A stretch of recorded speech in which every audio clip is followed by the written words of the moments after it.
Hey guys, welcome back to my channel Praveena's Vision. Hope you all are doing great. అందరూ ఎలా ఉన్నారు? బాగున్నారా? ఈరోజు వీడియోలో సింపుల్గా ఈజీగా రోటీలోకి చపాతీలోకి రైస్లోకి దేనిలోకైనా చాలా రుచిగా ఉండే క్యాబేజ్ ఫ్రై ఈజీగా ఎలా చేసుకుందామో చూద్దాము. క్యాబేజ్ ఈజ్ చాలా మంచి వెజ్జీ అని చెప్పచ్చు. ఇట్స్ లైక్ ఇమ్యూనిటీ బూస్టింగ్ అనమాట. పిల్లలకి కూడా చాలా మంచిది.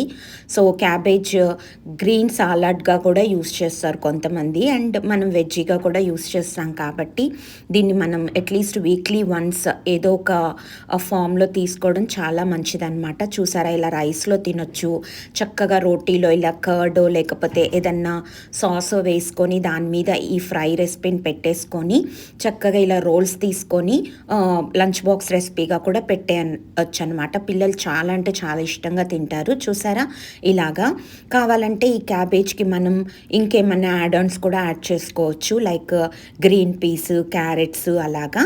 ఇక్కడైతే నేను ప్లెయిన్ క్యాబేజ్ సింపుల్గా ఈజీగా ఎలా ఫ్రై చేసుకోవచ్చో చూపిస్తున్నాను.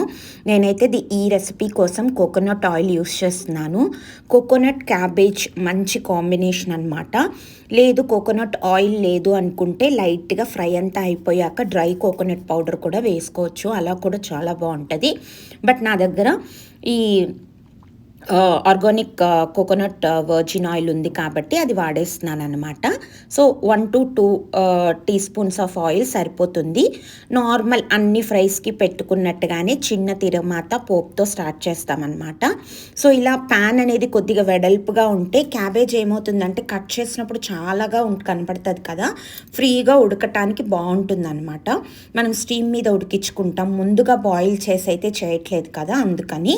సో కొద్దిగా ఆవాలు, మినపప్పు అలాగే కొద్దిగా పచ్చిశనగపప్పు యాడ్ చేసుకున్నాను.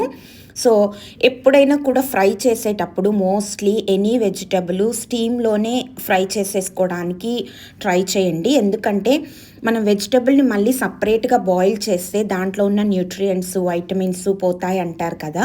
సో అందుకని ఆ వాటర్ని మళ్ళీ రీయూజ్ చేసుకోవాలి. ఇదంతా లేకుండా చక్కగా మనం కావాల్సినంత 1 to 2 table spoons of oil వేసేసుకొని చక్కగా మూత పెట్టుకొని నెమ్మదిగా సిమ్లో ఆర్ మీడియం ఫ్లేమ్లో ఉడికించుకుంటే దాంట్లో ఉండేవన్నీ అక్కడే ఉంటాయన్నమాట. సో మ్యాక్సిమం అలా కుక్ చేసుకోవటానికి ట్రై చేయండి. ఇప్పుడు నేను ఒక 4 to 5 గార్లిక్ పాట్స్ కొద్దిగా అలా దంచేసుకొని వేసేసుకున్నాను అనమాట. ప్రతి ఫ్రైకి గార్లిక్ అనేది మంచి ఫ్లేవర్ని, అరోమాని యాడ్ చేస్తుంది. అలాగే ఒక 3 గ్రీన్ చిల్లీస్ అండ్ ఒక 3 రెడ్ చిల్లీస్ ఇలా ఒక్క స్లిట్స్ చేసుకొని వేసేసుకోవాలి. యాక్చువల్గా ఓన్లీ పిల్లలు తింటారు, పెద్ద స్పైస్ తినరు అనుకుంటే ఈ స్పైసెస్సే చాలండి, ఇంకా మనం ఏం యాడ్ చేసుకోక్కర్లేదు. జస్ట్ ఇప్పుడు మనం ఏవైతే వేసుకున్నామో అవి వేసుకొని క్యాబేజ్ ఆన్ టాప్ వేసుకొని చక్కగా కలుపుకొని ఫ్రై చేసేసుకోవడమే. లేదు మాకు కొద్దిగా ఇంకా స్పైసీగా ఇష్టము అనుకుంటే ఇప్పుడు నేను యాడ్ చేస్తున్నట్టు లాస్ట్లో కొద్దిగా కారప్పొడి లేకపోతే రెడ్ చిల్లీ పౌడర్ యాడ్ చేసుకుంటాం. చూసారు కదా, నాకు తెల్లగడ్డ, ఎండుమిర్చి, పచ్చిమిర్చి, కరివేపాకు అన్నీ వేగిపోయినాయి. ఈ టైంలో నేను కట్ చేసి ఉంచుకున్న క్యాబేజ్ ముక్కల్ని వేసేసుకున్నాను అనమాట. ఇదే చెప్పాను కదా, క్యాబేజ్ అనేది మనకి తరిగినప్పుడు చాలా ఎక్కువగా వస్తుంది, బట్ వన్స్ అది ఫ్రై అయిపోయిన తర్వాత తక్కువ అయిపోతుంది. కాబట్టి మనం పెట్టుకునేటప్పుడే మంచిగా ఇలా ఫ్రీగా ఉన్న ప్యాన్ పెట్టుకున్నామంటే దానికి స్టీమ్ అవటానికి మంచిగా ఉంటుంది. కాబట్టి సో కొద్దిగా పెద్ద ప్యాన్సే చూసుకోండి. ఈ టైంలో నేను చక్కగా కలిపేసుకొని మూత పెట్టుకొని మధ్యలో ఇలా కలుపుకుంటూ కింద ఏం మాడకుండా అంటుకోకుండా చూసుకోవడమే. ఇంకా అంతకు మించి ప్రాసెస్ అయితే ఏమీ ఉండవు. చూస్తున్నారు కదా, ఇప్పటికే మీకు అర్థమై ఉంటుంది. నా కుకింగ్ అనేది చాలా అంటే చాలా సింపుల్గా ఉంటుంది, కానీ ఏంటంటే కొద్దిగా స్లో కుక్ ఇష్టపడతాను, మీడియం కుక్లో. అలా చేయడం వల్ల ఏంటంటే మనం మరీ ఆరోగ్యవంతమైనవన్నీ తినకపోయినా మనం తినే వాటిల్లో ఉన్న ఆరోగ్యం కూడా మనకు వస్తుంది అనేది నా ఉద్దేశ్యము. సో ఏదో హడావిడిగా తొందరగా ఏదో పెద్ద ప్రాసెస్ తీసుకొని పెద్ద మసాలాలు వేసి చేసుకునే కంటే చిన్న ప్రాసెస్ని నీట్గా కొద్దిగా టైం తీసుకొని మీడియం ఫ్లేమ్లో కలుపుకుంటూ నీట్గా ఉడకపెట్టుకొని స్టీమ్ చేసుకొని తింటే ఏమవుతుందంటే ఆ వెజ్జీస్లో ఉన్న న్యూట్రియంట్స్, వైటమిన్స్ అన్నీ మనకు అందుతాయి అన్నమాట. చూసారా, ఆల్మోస్ట్ క్యాబేజ్ మీకు ఇందాకటికి ఇప్పటికీ షేడ్ మారిపోయింది.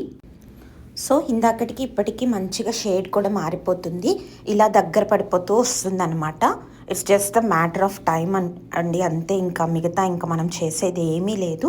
చక్కగా ఇలా ఉడుకుతున్న టైంలోనే మనం కొద్దిగా చూసుకొని teaspoon of turmeric add చేసుకుంటాం. టర్మరిక్ మన ఇండియన్ వంటలన్నిట్లో కామనే కదండి. అది కూర అయినా ఫ్రై అయినా దేనికైనా కూడా టర్మరిక్ అనేది, సాల్ట్ ఎలా ఇంపార్టెంటో టర్మరిక్ కూడా అలా యాడ్ చేసుకుంటే ఏమవుతుందంటే అది మంచి యాంటీబయాటిక్ కాబట్టి మనకేమన్నా అలర్జీస్ అవి ఏమీ రానికుండా హెల్ప్ అవుతుంది. కరోనా టైంలో చాలామంది అనేవాళ్ళు ఇండియన్ ఫుడ్లోనే చాలా ఆయుర్వేదం అవన్నీ యూస్ చేస్తారు, అందుకే వాళ్ళకి చాలా తక్కువ వచ్చింది అని అనేవాళ్ళు. ఐ డోంట్ నో, మేబీ అది మిత్ అయి ఉండొచ్చు. బట్ నేనైతే నమ్ముతానండి. మన వంటిల్లే మనకి ఒక ఔషధాల గని అంటాము. మనం అన్నిటినీ ప్రాపర్గా యూటిలైజ్ చేసుకుంటే మనం వాడే వాటిల్లోనే అన్నీ ఉంటాయన్నమాట. చూసారా, ఒక half teaspoon turmeric add చేశాను.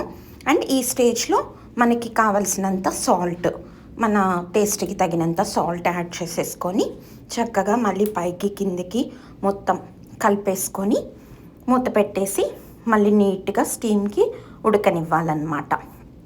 చూసారా, ఎక్కడ అంటుకోకుండా గరిటెకి నీట్గా ఫ్రీగా కదులుతుంది కదా. సో అందుకనే పెద్ద పాత్ర పెట్టుకుంటే ఈజీ అవుతుంది. క్యాబేజ్ అనేది చాలామంది ఇష్టపడరు, అదేదో స్మెల్ వస్తుందని కొందరు అంటారు.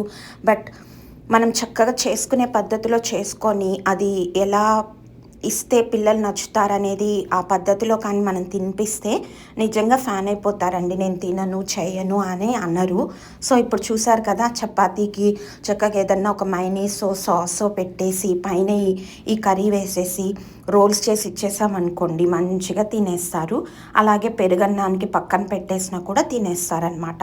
చాలా అంటే చాలా వాటర్ కంటెంట్ అందులో నుంచే వస్తూ ఉంటుంది, మీరు అబ్జర్వ్ చేస్తే. సో అదే వాటర్ తోటి క్యాబేజ్ అనేది నీట్గా ఉడికిపోతుంది. ఇంకా మనం ఎక్స్టర్నల్గా ఏమి వాటర్ కానీ ఇంకేవి యాడ్ చేయాల్సిన పని లేదు. చూస్తున్నారు కదా, ఆ మూతకే ఎంత స్టీమ్ వచ్చేస్తుందో ఒక్కొక్కసారి. కానీ ఒకేసారి అలా పెట్టేసి వదిలేయకండి, ఏమవుతుందంటే అడుగంటిపోతుంది అన్నమాట. అందుకని మధ్య మధ్యలో ఇప్పుడు నేను అందుకనే రాగా వీడియో పెట్టేస్తున్నాను మీకు, ఎందుకంటే తెలియని వాళ్ళు కూడా చూసి తెలుసుకుంటారని.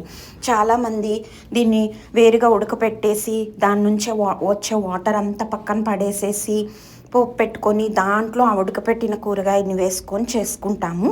అలా చేస్తే ఏమవుతుందంటే మనకు ఆ వెజ్జీస్లో ఉన్న ప్రోటీన్, న్యూట్రియంట్స్ అన్నీ పోతాయన్నమాట. సో అలా ఏమక్కర్లేదు, ఇలా నీట్గా స్టీమ్కి ఉడకపెట్టేసుకోవచ్చు.